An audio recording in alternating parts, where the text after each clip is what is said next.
शब्द दिमाग में आ जाते हैं पर आप बोल नहीं पाते हो, या फिर आप बहुत ज़्यादा अंडर कॉन्फिडेंट हो जाते हो, तो you are at the right place. तो आप बिल्कुल सही वीडियो पर हो। ये वीडियो उन लोगों के लिए जो बिल्कुल बिगिनर लेवल से सीखना चाहते हैं और इंट्रोडक्शन सबसे आसान तरीके से कैसे देते हैं वो सीखना चाहते हैं। I hope you are ready. So here I am Chanchal Mahaul, and I help to students who are beginners to speak English confidently and fluently. तो जो आज का टॉपिक है हमारा, आज का टॉपिक है इंट्रोडक्शन, कि हम अपना इंट्रोडक्शन सबसे इजीएस्ट वे में कैसे दे सकते हैं। I hope you are ready to listen me very carefully, right. यहाँ पर मैंने 6 पॉइंट्स लिखे हैं जिनको हम एक एक करके डिस्कस करने वाले हैं। तो जैसा कि व्हाइट बोर्ड पे देख सकते हो, पहला जो पॉइंट है वो है हमारा ग्रीट, या फिर ग्रीटिंग्स भी बोल सकते हैं। तो greetings is nothing but a way to start. Greeting कुछ नहीं है, बस एक तरीका है किसी भी कॉन्वर्सेशन को स्टार्ट करने का। जैसे जब हम हिंदी बोल रहे होते हैं तो उस टाइम पे हम बोलते हैं नमस्ते, राइट। तो ऐसे ही फ्रॉम द नेक्स्ट टाइम जब भी आप इंग्लिश में किसी से कॉन्वर्सेशन स्टार्ट करोगे तो आपको उसको ग्रीट करना पड़ेगा। और ग्रीट करने के लिए हम कौन कौन से वर्ड्स यूज कर सकते हैं, चलिए जानते हैं। ग्रीट करने के लिए हमारे पास कुछ वर्ड्स हैं, जैसे कि hi, hello, good morning,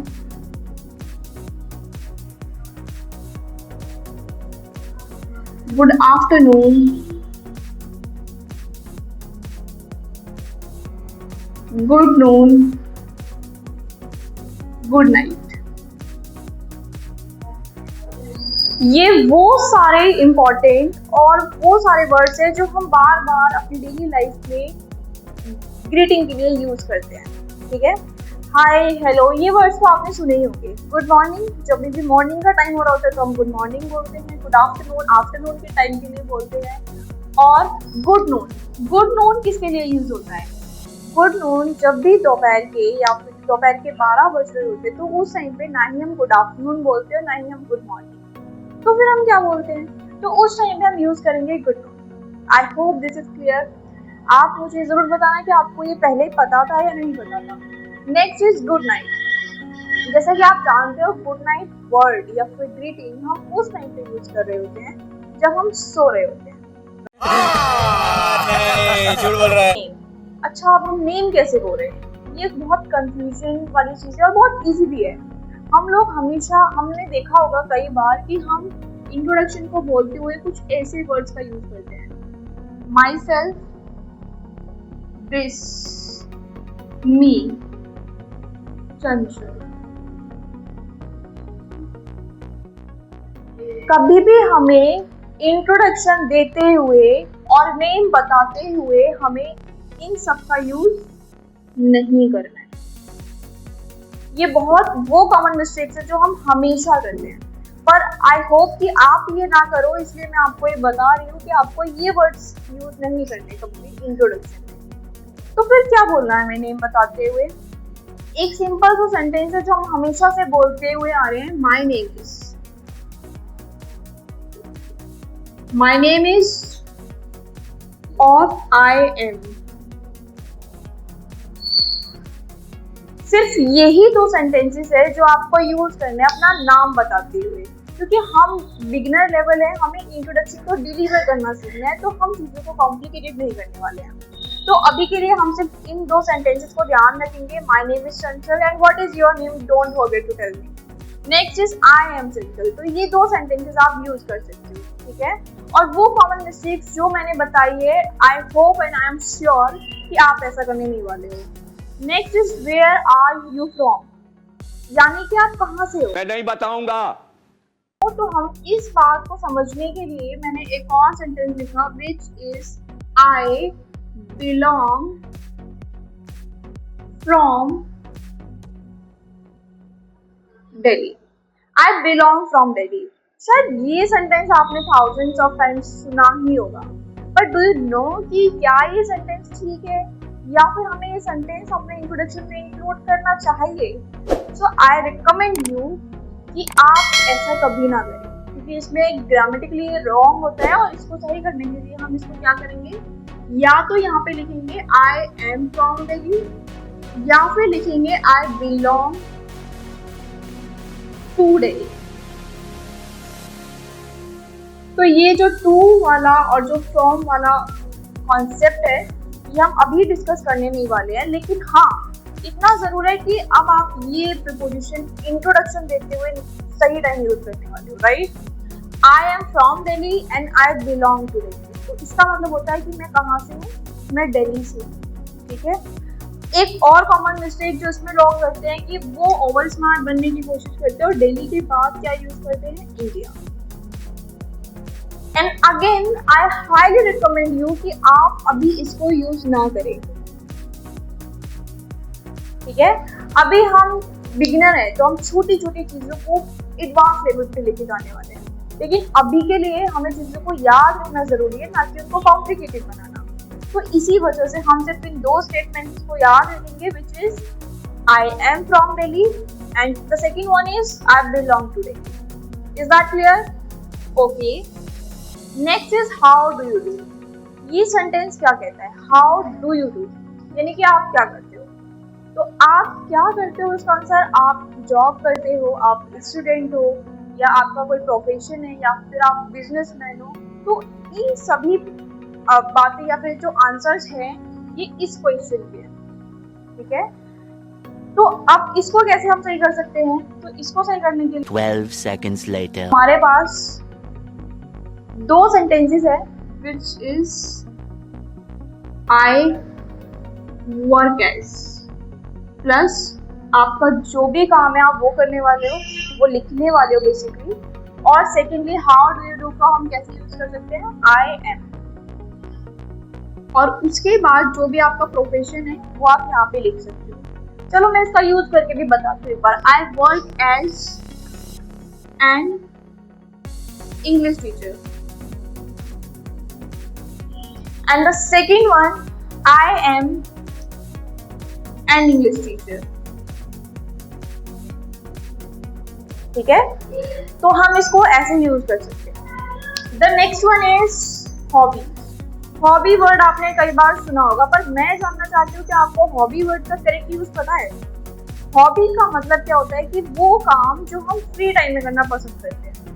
do you agree, yes और नो? आंसर में येस और नो।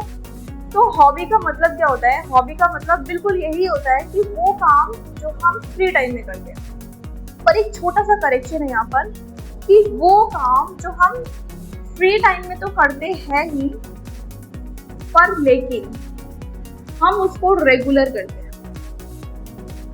बहुत सारे लोगों को ऐसा लगता है कि वो काम जो भी हम फ्री टाइम में करते हैं वो हॉबी होता है, क्योंकि ठीक है, पर लेकिन जो डेफिनेशन है वो थोड़ी सी इनकम्प्लीट है।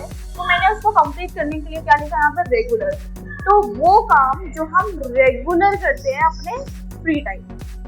I hope this is clear. ये मुझे जरूर बताना कि आपको ये वाली बात पता आती है फिर नहीं पता। हॉबी के अंदर हम कैसे लिख सकते हैं, हॉबी के लिए हम लिख सकते हैं माय हॉबी इज राइटिंग, ठीक है। या फिर अगर आप एक से ज्यादा हॉबी शेयर करने वाले हो तो my hobbies are writing and dancing, ठीक है। तो हॉबी को बताने के लिए आज के बाद जब भी आप जो स्टेटमेंट यूज करने वाले हो बहुत इजी है। वो क्या है, माय हॉबीज और माय हॉबीज आर, ठीक है। ये दो स्टेटमेंट। माय हॉबीज आप कब यूज करोगे, जब आप किसी एक हॉबी के बारे में बताने वाले हो। और माय हॉबीज आर कब यूज करोगे, जब आप बहुत सारी या फिर एक से ज्यादा हॉबी के बारे में बात करोगे। अब हम बात करने वाले हैं क्लोजर की। What is closure? जैसे कि हमने वीडियो के स्टार्टिंग में ही सीखा था कि greeting is nothing but to start the conversation. Exactly ऐसे ही अब जो क्लोजर है, closure is nothing but to end the conversation. जब भी हम अपनी कन्वर्सेशन को, अपने इंट्रोडक्शन को एंड करने वाले हो तो हम यहाँ पे क्लोजर का यूज करेंगे। और क्लोजर के लिए हमें कोई बहुत बड़ी लाइन बोलने की जरूरत भी नहीं पड़ने वाली है। तो फिर हम क्या बोलने वाले हैं, तो क्लोजर के लिए एक वर्ड है हमारे पास which is thank you. And thank you हम अपने डेली लाइफ में शायद कई बार यूज करते हैं, राइट? तो थैंक यू वर्ड हम यूज करने वाले हैं एज अ क्लोजर। अच्छा, अब हमने इंट्रोडक्शन लिखना तो सीख लिया, पर अभी भी बात है बोलने की, पर क्या हम इसको बोल पा रहे हैं? 5 minutes later. It is great time to know tips. देखो, इंट्रोडक्शन बोलना भी सीख लिया हमने, अब बारी है कुछ टिप्स को ध्यान में रखने की, जो कि हमारे इंट्रोडक्शन को दूसरों से थोड़ा सा यूनिक बनाने वाले है ना। तो चलिए जानते हैं, हम 2 ट्रिक्स के बारे में बात करने वाले हैं इस वीडियो में। तो पहली ट्रिक है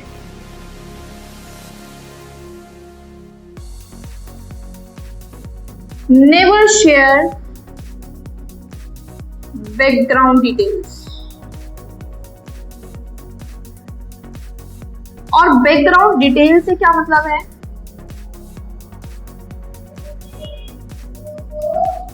फैमिली से, ठीक है। तो होता क्या है कि जो हमारा इंट्रोडक्शन होता है ना, वो हमारी आइडेंटिफिकेशन होता है, और जो हमारी आइडेंटिटी होती है वो सबसे यूनिक होती है, जिसमें सिर्फ और सिर्फ हम अपने बारे में बता रहे होते हैं। और बहुत सारे लोग क्या करते हैं कि अपना इंट्रोडक्शन देते हुए ना अपना बैकग्राउंड को इंक्लूड कर देते हैं। My father is businessman, my mother is home maker, there are 4 siblings in my family. मेरे घर में 4 लोग हैं, मेरे पापा बिजनेसमैन है, मेरी मम्मी होम मेकर है। तो ये सारे सेंटेंसेस हमको यूज नहीं करने हैं, हमको सिर्फ और सिर्फ अपने बारे में ही बताना है, अपने फैमिली के बारे में कुछ नहीं बताना जब तक कि कोई दूसरा नहीं पूछता, ठीक है। And the second tip is